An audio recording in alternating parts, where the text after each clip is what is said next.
Kepala BPN Palembang tersangka mafia tanah terungkap Norman tak masuk kantor sehari sebelumnya. Polisi resmi menahan Kepala Kantor ATR BPN Palembang Norman Subowo sebagai tersangka kasus mafia tanah di Bekasi pada Jumat 15 Juli dini hari. Sehari sebelum ditahan, rupanya Norman sudah izin tidak masuk bekerja untuk menjalani pemeriksaan di Polda Metro Jaya. Sementara itu, berdasarkan informasi yang dihimpun, Polda Metro Jaya menetapkan 3 tersangka dalam kasus mafia tanah di Bekasi pada 2016 hingga 2017. Mereka adalah Norman Subowo, Kepala BPN Palembang yang pernah menjabat Kasih Infrastruktur Pengukuran pada kantor BPN, Bekasi.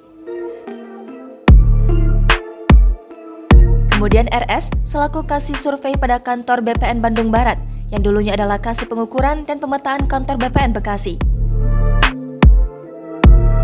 Serta PS, pensiunan BPN yang merupakan mantan koordinator pengukuran kantor BPN Bekasi.